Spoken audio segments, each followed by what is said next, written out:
It's not much. Щоб всі бачили, So many people. 58 людей. Thank you so much. You waited too long? No. Thank you, thank you. Краще, якщо вам зручно, трошки сюди. Okay. Шановні колеги, dear colleagues, починаємо спілкування президента з журналістами за підсумками участі у Мюнхенській безпековій конференції. Я б хотів, чому ми були не проти і підтримав, я хотів з вами зустрітися, я хотів подякувати. Тому що про Україну, ви знаєте, що чим довше війна, тим про Україну менше говорили в світі і говорять. А для нас підтримка дуже важлива, тому я хотів подякувати всім вам, подякувати за цю підтримку. I said that long war and our society needs very much your support, and that's why I wanted very much to thank you, first of all, for your work. Thank you that you speak about Ukraine. You know, all these messages are very important for us. This is big, huge work. Thank you. Okay, I'm ready for the questions. Yes, we'll start with French media probably. Okay. Yes. So we've been here for 2 days in Munich, and we're under the impression that it's the US that is ruling the show. It's basically saying we're going to deal directly with Russia, bypassing Europe, trashing Europe in public. Is that the impression you have as well? Thanks so much. So I have just my position about it, and I think that it will be a strong position. So we are very thankful to the United States, big donations and big support during 3 years of the war, bipartisan support, and we are very thankful to EU. For us, it's a similar big strategic partner. We are part of Europe, of the continent, and we will be part of EU, and that's why for us the voice of Europe has to sound at the same level. Yes, United States militarily the main strategic partner, but EU is also very, very big partner, and EU leader, they helped a lot. That's why we need, in any case, in any diplomacy, in the future, yes, the future is not only the result, the future is the way, and on this way we have to go shoulder to shoulder with European. That's why we need at any table of negotiations, we need representation of Europe. Yes, that's it. That the US is abandoning Europe. We will see. The war is not in the United States and not in the EU, God bless, yes, but it's a pity. The war is in Ukraine. That's why Ukraine has I think that the leadership in a case who has to be at the table. And I think it's our position is the main in this case. Mr. President, some believe that this would be a Munich 2.0. This is where appeasement would start and a country would be sacrificed. Appeasement would be Russia, your country would be sacrificed in some way. Do you get a sense that this is Munich 2.0 or are you reassured? Повторення того Мюнхена і політики замирення. You know, so we will not repeat any, previous big mistakes of the world, of the divided Europe, and of signing any not honest documents, like it was there, like it was a dividing of Europe, and then that what started the biggest tragedy of 20th century. So I think that we are maybe not clever, but we are cautious. So that's why I think that everything we will do step by step, and I hope that everything will be good.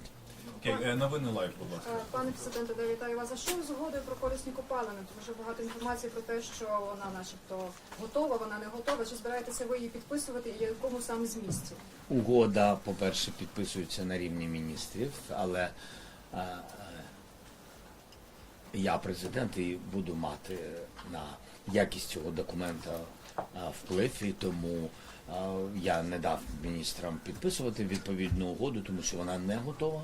На мою думку, вона не захищає, вона ще не готова, щоб захистити нас, наші інтереси. Для мене дуже важливо говорити про інвестиції в Україну, саме інвестиції, і це повинно бути виписано юридично правильно, коректно, і це інвестиції, і на них, на профіці від них можна думати, як розподіляти ці профіц якщо все це пов'язане з гарантіями безпеки, розумієте? І цього зв'язку я поки що в документі не бачу. А який він має бути? Це пізніше, якщо чесно. Він повинен бути зрозумілим, це важливо. It's Axios, please, Barak. Man that knows everybody. Everything about Ага, я trans phone remember, calls. Yes. remember. No, not everything. That's why I want to ask you. Hi. Mr. President, two questions, please. First, can you elaborate on the possibility of some sort of a meeting next week in Saudi Arabia between U.S. officials? I know that Steve Witkoff, the White House envoy, is going to Saudi Arabia, and President Trump said that U.S. officials will meet with the Russian and Ukrainian officials in Saudi Arabia. Is there anything like that on the table? And second question, you're going to go to the region, to Saudi Arabia, to UAE. Why aren't you going to Israel also? Thanks so much.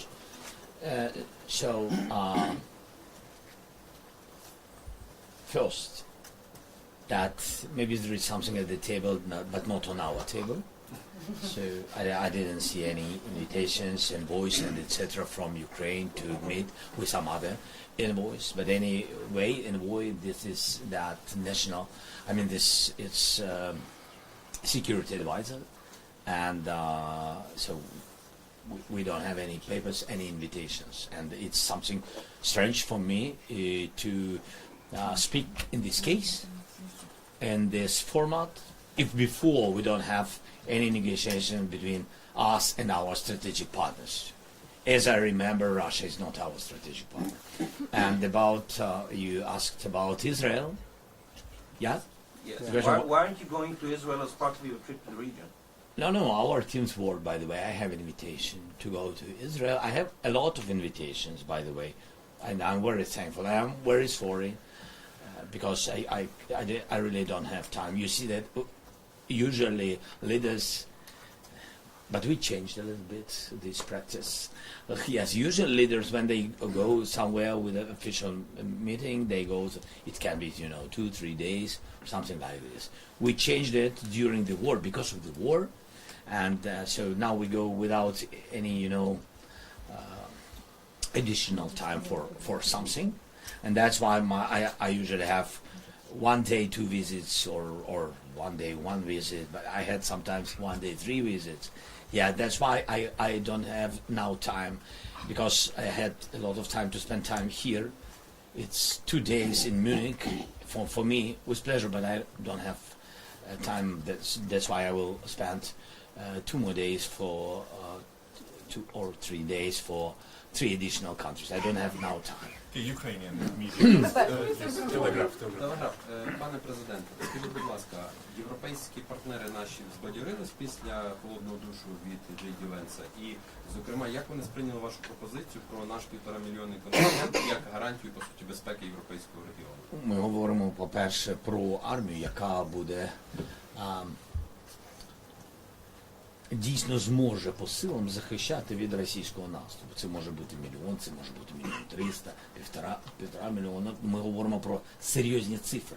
Це не 50, не 100, не 200 тисяч, не 250, не 300, чесно. І тому що та кількість воїнів, вона просто не зможе захистити нас від, якщо буде ймовірного, повторного наступу. Так? І тому всі це розуміють. Європейські лідери, скажімо так, пішли думати. Я думаю, що ми проведемо кілька консультацій, розуміючи, що тут питання, велике питання грошей, можливостей, і тому що це великі гроші. Це раз. Далі ви запитали, щодо холодного душу, я знаю, що європейці дійсно, знаєте, дійсно цей союз дуже важливий Європи і Сполучених Штатів Америки. І європейці зрозуміли, що вони бояться після тих чи інших заяв. І їх було багато від Америки, включаючи ту, про що ви кажете, де точно не йдеться про укріплення цього союзу, так? Про щось інше йдеться. Безумовно, це вибір Сполучених Штатів, і вони, команда, вона сьогодні зосереджена більш на внутрішніх питаннях, але я вважаю, що цей союз не можна втратити, виграє тільки Путін, Північна Корея, може ще хтось. Iran, до речі. And NOS, I see the mic. Where is NOS? Here. Netherlands. Yes, hi. Yes. Yeah, Dutch TV. I have two questions, Mr. President. First, do you consider this weekend as a sort of tipping point when it comes to American support? And also, do you believe that Putin, if there are negotiations, goes into those negotiations in a serious manner? Serious man from his side, you mean? From his side? No, I think that he will be very happy if it will be just ceasefire. I mean, something light, something like some step, which is for him is nothing like a pause. Okay, he can give the pause for the, to take off the block of political isolation of other countries, and because everything goes from the head, and the United States, be honest, the head because it's huge power, political. Powerful capital and Washington, and that's why I think for him is very important. I think so, and if the dialogue will be in such polite manner, which now demonstrate the United States to Russia, I think yes. So we are not very happy with it, to be honest, but this is life. So why would you sit on the table if Putin is not serious? Why they will? Why would you if you don't take him seriously? I think we have to ask first why others will sit with him. Yes, we need to stop the war, to make peace, and not to lose support. And it's important that if Putin is ready just for ceasefire, and if Trump is ready to push him to real peace, I think we can find some first steps of solution, first with the United States, of something first time in our history, real security guarantees. But if all the all the sides, but first of all, America will be ready. I see now I hear that Europeans, by the way, they, something changed in politics in the world. Yes, always Europeans have been more skeptical than United States. Now I see opposite things, because now I see that Europeans began to be more ready for some steps forwards of support of Ukraine. I think they understand the dangers. During these 3 years, they at least understood who is Putin. And I think this is important. Yes, they are very close to the war, some of them, neighboring not only Russia, neighboring war in Ukraine, and they understand what will be if he will come. And they understood that he will come. This is very important. Begin not to speak if he will come, really. Some leaders began to understand that when he will come. He will come. And he will try just to try.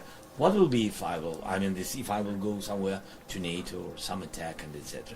Just to try. What will NATO do? I think how they will answer. I think it's very dangerous. And that's why any negotiations with result, with a real peace, this good. But not quick. Not because everybody wants tomorrow. And it doesn't matter what will be the day after tomorrow. The day after tomorrow, if there are not strong sanctions on Putin and strong pressure, understanding if he will come back, what will be? What unity of EU and United States will answer? Without it, very dangerous, just ceasefire. And the first question, does this week feel like a tipping point? My first one? Переломний момент чи це переломний момент? Tipping point. For what? Does this week feel like a tipping point in terms of American support? I think you feel it also. I think it's important that everybody feel that this is a very special moment. And I think that we have now to support Europe very much, to my mind. Otherwise, we will have separate countries on this continent and weak. that is important, and I think that we did a lot of work. I don't say that it depends on us and on all of us. It depends on all of us. Yes, we have to work on it, and we have to work a lot to unite USA and Europe. I think more strongly. To my mind, maybe I don't know everything. So. Пане президент, за результатами цієї конференції наші американські союзники кажуть, що за останні дні вони просунулись набагато далі у мирному врегулюванні цього конфлікту, ніж за адміністрації Байдена. Як ви відчуваєте за результатами цієї конференції, наскільки ми просунулись? І швиденько друге питання щодо переговорів. Вони очевидно будуть. Чи ми маємо вже розуміння, хто буде в нашій переговорі? Дякую. Очевидно, що нам це потрібно, але очевидно, що вони будуть, такого очевидно поки що немає. Ну, в якійсь перспективі. А в перспективі обов'язково. Так, робити треба все, щоб закінчити війну і принести мир в Україну, справедливий, сталий мир, це важливо. Найважливіше сталий мир. Бо можемо порадіти тиждень, 2, місяць, 2, може 3 роки, може 5, а що після нас не буде життя? Буде життя, і тому не хочеться повернення війни. Куди ми просунулись? Дивіться, ми просунулись з точки зору, якщо ми подивимося, що було пару місяців тому. Я вважаю, що ми почали працювати з командою президента Трампа більше, набагато. У нас були зустрічі, у нас було сьогодні засідання сімки на рівні міністрів закордонних справ, був наш міністр, плюс сімка був міністр Рубіо, і так, секретар, держсекретар, і були всі міністри сімки. Важливо, далі були зустрічі у голови офісу з Келлогом, далі у нас, ви знаєте, віце-президент. Тобто ми просунулися з точки зору, що команди почали працювати. Є, ви знаєте, це важливо. Знаєте, як раніше було, чекпоінт. Да, це дуже важливо, що ми йдемо і йдемо. Трішечки просуваємось. А по переговорній групі, по персоналі, ми розуміємо, хто там буде, крім вас? Я не знаю. Реально, ми ще про це не говорили. Це щось друкують в медіа, я побачив, що хтось каже, що буде в Саудівській Аравії зустріч на рівні. Да. Навіть наш прапор поставили. Якісь пірати? Не прапор, Пірати, якісь піратські прапор? Я не знаю, що це, чесно. Я думаю, що це, я думаю, що мені здається, всім потрібно звикнути, що не можна просто, знаєте, як сказати, завтра там і Україна там сидить. Як це раніше багато років було. Ми тут великі, ми вирішуємо, ми вам скажемо куди. Будете читати, прочитайте, де ми вас чекаємо. Так, напевно, це не серйозно, розумію. Так мені здається. Пане президенте, Wall Street Journal, питання. Associated Press. Ярослав. Yes, Associated Press next. Mr. President, Hi. thank you so much for this. Yeah. I have a question for you. There's a lot of talk here about deploying European troops to guarantee an eventual ceasefire. Do you think Europe has the capacity to provide security guarantees on its own, or is it impossible without an American commitment? It's not right without America, without the United States, to have a strong security guarantee. It's not good. It's not, I think, correct, and it's not very strong without the United States to do security guarantees and to have some troops on the borders or somewhere on the front line, on the contact line, in some cities. This in the water, like I said, it was, I'm sorry that, like some person from the United States said that we are not sure that we are ready for boots on the ground. And I said, and what about ships on the water? Yeah, so who knows in what case it can be? Yes. So we have to work on it. But I think this is very important. If it's security guarantees and troops, it have to be from this unity, from United States and the European partners, of course, who wants. But within the United States, I think it's weak, and it's not enough. we have understanding the number. I will not tell it if it's possible. The number of such troops, because you said exactly very correctly that. Are they capable, I mean, this to have without the United States enough troops? I think this is the answer. Yes, without the United States, not. I think so. For today, but you know, the life is changing, so for today. Okay? Укрінформ, then Associated Press, then debate. Дякую. Конформ Ольга Томасичук. Сьогодні ви сказали, що над стосунками з Білим домом і відносинами ще треба працювати. Рідкоземельні метали ви вже згадали, в принципі, які ще ви бачите питання, мабуть, не проблеми. Чи піднімалися під час, все ж таки було багато зустрічей тут, ну, в різних форматах вказано, чи піднімалось питання активно виборів і призовного, зниження призовного віку до 18 років? Виборів ніхто не піднімає це питання, якщо чесно. Піднімає Путін. Ну, іноді є голоси із Сполучених Штатів Америки, але на високому рівні ніхто не піднімає. Всі розуміють і наш закон, що це порушення закону, а найголовніше, що це можливості немає. Дуже складно. А ви розумієте чому, в принципі, ви розумієте чому. Ми розуміємо наслідки всього цього, чим все закінчиться, ми чітко розуміємо, і для чого це потрібно і для кого.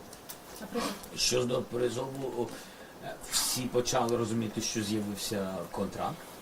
Мені здається, це було дуже правильний, вірний крок з нашого боку. Це такий, знаєте, ну правильний крок. Це, як то кажуть, не бусифікація, так? І не цей виклик, який іноді буває, але дуже серйозна історія, коли пропонується контракт молодим людям, і якщо вони самі по собі хочуть, то вони приходять. Це дуже зрозуміло, до речі, американським партнерам, тому що у них вся армія контрактна, так? І це їм зрозуміло, що тут пропонується контракт.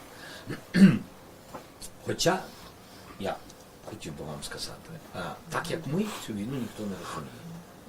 І всі наводять приклади, ось наш там батько або дідусь, в залежності від віку людини, ми говоримо там з сенаторами, то, що говорять, ось до дій, коли була там мобілізація, молоді люди, 18 років, мені здається, по закону Сполучених Штатів 17,5 навіть, і щось таке можуть. І ось тоді молоді люди, і вони воювали, і вони йшли, і тощо. Ну, ви знаєте, що ця війна реально, не людей, ну реально, я маю на увазі наших людей, це головне, але якщо чесно, перевага ж не тільки в людях, так, перевага передусім в тієї зброї, в ця технологія, вже навіть ніхто не каже про там важку зброю, про перевагу в танках, всі говорять вже про дрони, зрозуміло, війна змінюється, і так само я їм сказав, так, є контракти на молодих людей, але давайте пожаліємо. Давайте трішечки подумаємо, давайте все-таки подумаємо, як технічно. І ми тут з вами говоримо про ATACMS, рахуємо їх на десятки, хочемо мати розмову про сотні тощо. Тобто такого дуже багато. Associated Press. Thank you. The talks ended yesterday without the announcement of a deal on minerals. Yeah. What is the sticking point and what did the US propose? Are they trying to push you into a scenario where you give up your minerals and did they offer any security guarantees? No, there are not very contradictory things about security guarantees in this document. That for me is very important, the connection between some kind of security guarantees and some kind of investment. And I think that's even if it's memorandum, after that it can be the document, very serious and etc. This is the first step. But even in memo, you have to understand what you will do. And I think that yesterday we understood each other. I was happy that we understood each other with, especially by the way, because we had big teams with everybody, and everybody knew yesterday how to sign the documents. But I think that's important that Vice President understood me, that if we want to sign something, we have to understand that it will work and it will be very positive for both nations and it will bring money and security. And I think it's very important. Otherwise, it's not the document, it's some political new things. You know, how many papers, I don't know how many your country, but our country, we signed a lot of different papers. But I don't want to sign paper, I want document. What was the problem with what they presented? What was the issue with what the Americans showed you yesterday? It's not in our interest today, not in interest of sovereign Ukraine. I'm just a president. I'm a manager, and after my term there will be another manager. And these resources, this is not mine, of our people, and I'm a guarantor that these resources will have our children, with all partners. Please make profits, make business, is open for your companies, in some cases exclusive to your players. We are strategic partner, and that's why we trust Americans, American people, and Europeans, some European countries who helped a lot. It's about it, but it's not mine. I'm not take, give. No, it's very serious things. Okay. Mr. President, since we are in Germany, do you think Germany has to take a bigger role in supporting Ukraine? Very big. Now that Trump is in office, do you think they have to take a bigger role? And do you hope to get the Taurus missiles when Friedrich Merz becomes Chancellor in Germany? I think this is about the sovereignty of Germany. Your big support, we are very thankful, doesn't depend on who is in office in Washington. And I think that's, you was second after the United States, and we are very thankful, Germany, really, very big support. Maybe not very loud, there are some countries who are not on such high places of support, but they are very loud. Anyway, we are thankful for everything. But Germany really is not loud, and never been very loud, but always was very pragmatic and very helpful. The second place of the nations. You know, dozens of billions. It was, I don't remember, 27, 28, something like this. Very big package during this war. Very great Irish-T air defense. And Patriots, of course, we are very thankful to the United States for Patriots, but we've got 3 systems from Germany. So I'm very thankful. But do you hope on Friedrich Merz now to get Taurus? Do you think? You know who will win? Yeah. He will win. Yeah. So you know, we know each other very well. You know, with Merz. Yeah, he's a very good guy. Yes. And I had a meeting today with him and with Scholz. Which one was better?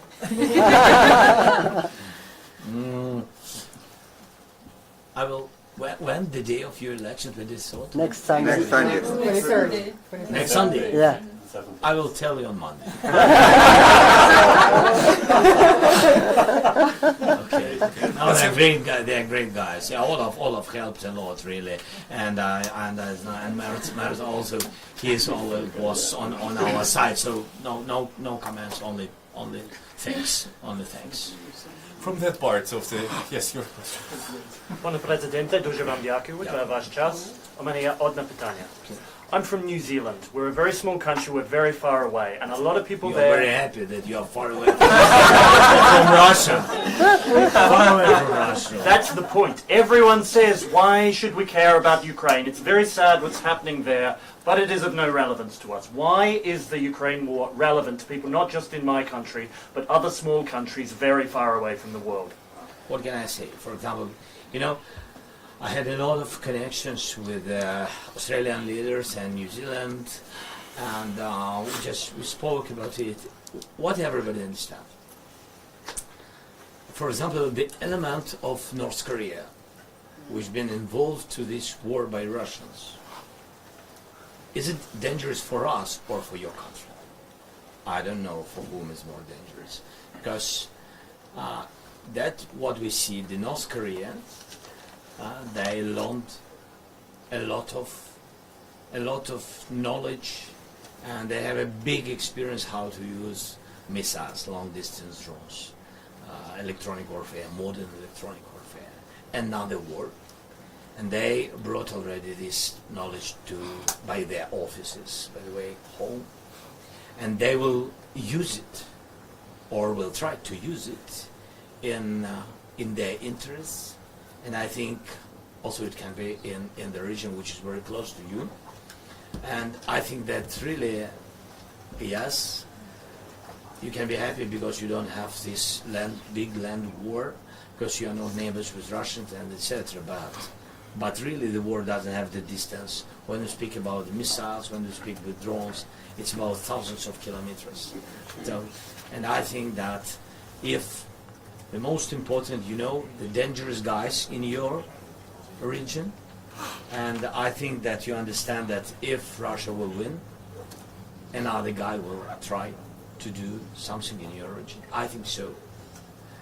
And this is very important to show that there is the law, there is the values, and we have to defend values in any country, in any small country. First of all, in any small country, there are countries that can't fight, and they, God bless, they will not fight. And that's why we have to defend the interests of all the countries, not depending on their territory, soldiers, big or small army, or there are countries without army.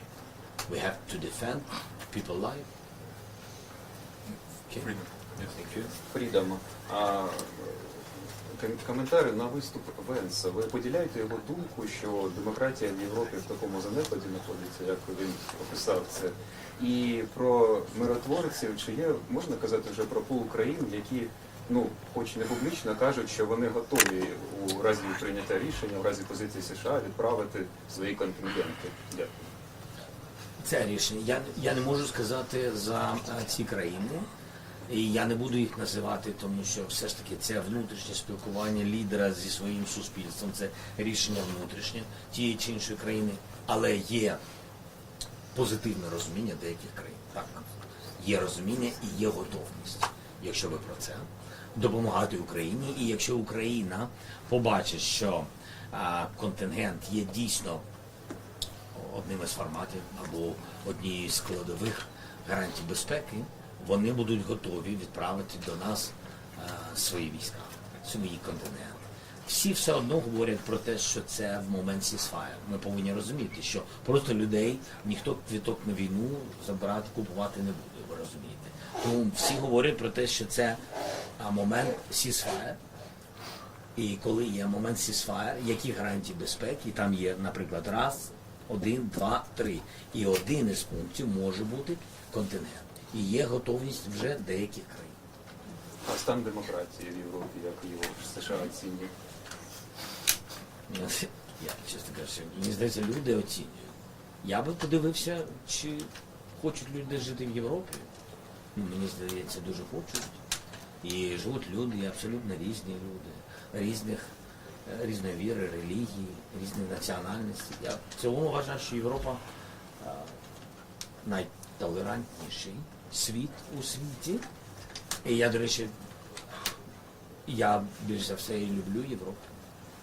Напевно, у нас тут наше коріння, і, напевно, нам це близько, але все одно для мене найкомфортніша,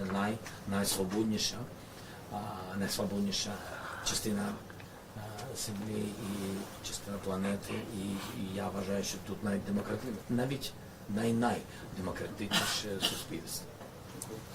From this part of the table, I haven't... Okay. Так. Наталія Фібріх-ТСН. Пане президенте, після телефонних розмов Дональда Трампа всі чекали тут у Мюнхені почути якісь обриси мирного плану від американців. Ми почули дуже багато заяв, часто вони суперечать одна одній. От ви вчора мали цю розмову. У них є план? І конкретно Келлог про що буде говорити у Києві? Тобто є якісь конкретні пункти вже, які ви будете обговорювати? Ну, от дивіться, я би почав тут з Келлога. І тоді перейдемо до плану. І буде зрозуміло. Як я вам сказав, я вважаю, що американській стороні треба дуже багато деталей, більше знань того, що відбувається, і саме зрозуміти реалії. Не під чимось або не під кимось впливом, а самим зрозуміти, побачити це. Побачити військових від командування, я вважаю, до військових, до солдатів. зробити все, аби знайти можливість, час, незважаючи на безпекові обмеження, буде ближче до фронту. Максимально. І я сказав пану Келлогу, я поїду з ним на фронт, якщо він готовий. Я йому сказав, що я повернусь від наших арабських друзів і поїду з ним на фронт, і якщо він буде готовий. Для мене дуже важливо, щоб він це побачив. Я дуже хочу, щоб він поговорив і мав доповідь від військових, і була у нього зустріч з генералом Сирським, і може ще з командирами бригад.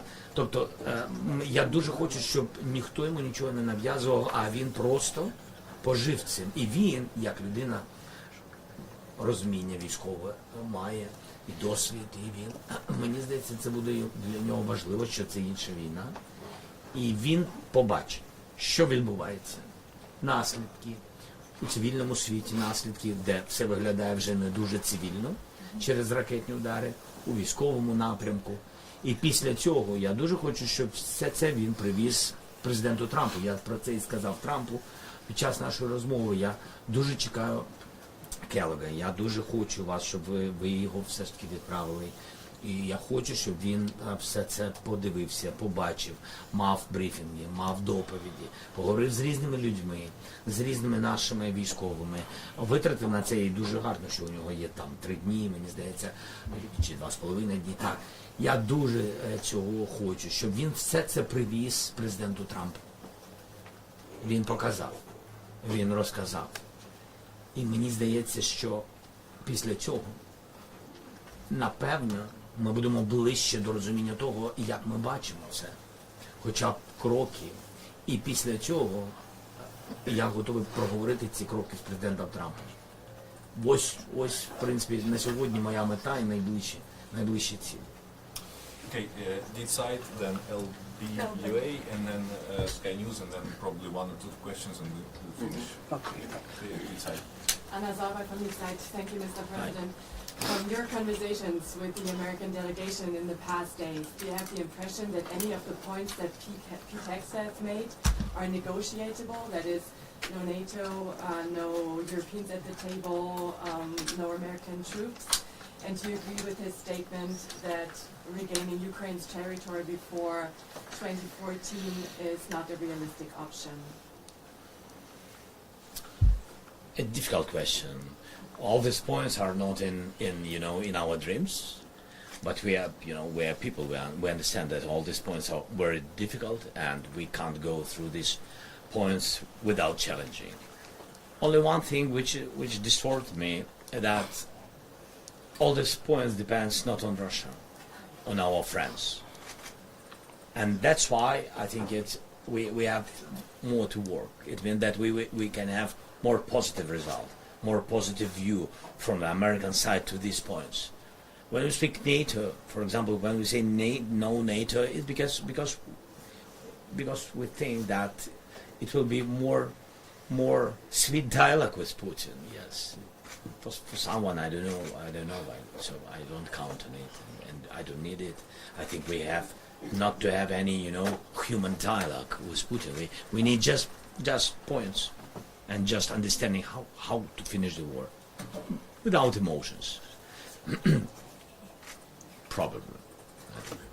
Okay. Yeah, so that's why I think this, but we need to understand what these points what will be the price of these points. As I said about NATO, the cheapest way, the quickest way, the cheapest, the more successful way to the ceasefire, which will really work, and which will give security guarantees, real security guarantees, and which will bring all of us to diplomacy quickly, because we understand what does it mean. NATO, Russia understand, United States. So everybody is in one boat, even with Russia, you understand.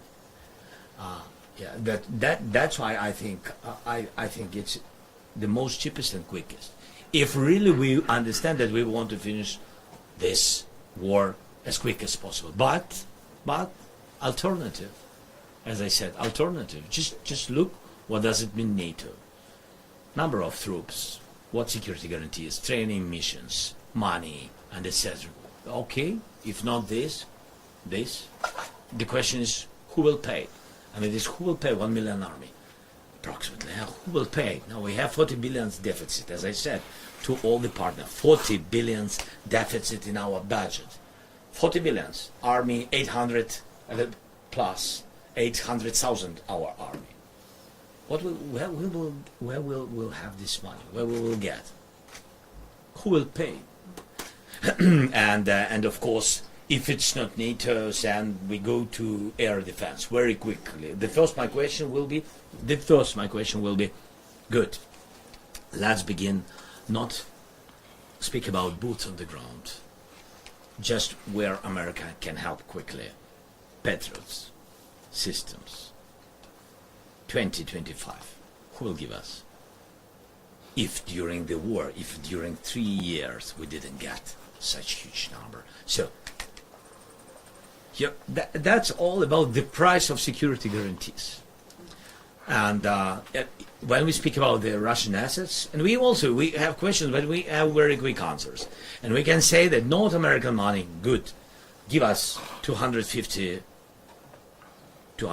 billions, which are here in Europe, frozen Russian assets. No answer. Okay, Elbe.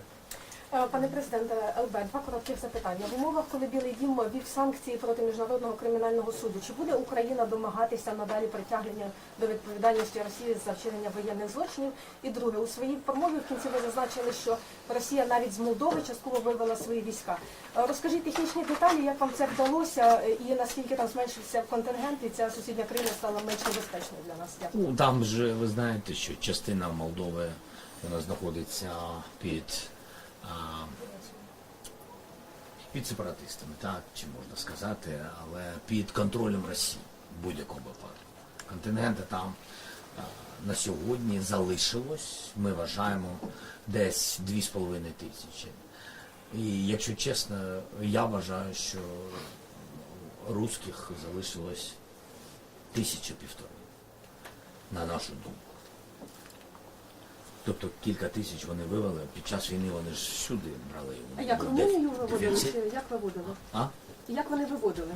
А вони чому в Румунію? Ну а як? Україною виводили? Тобто з Молдови хтось заходив на територію України? А я не знаю, чесно. А звідки ви знаєте, що виводили тоді? Ну, у нас є точні дані, скільки там було і скільки залишилось.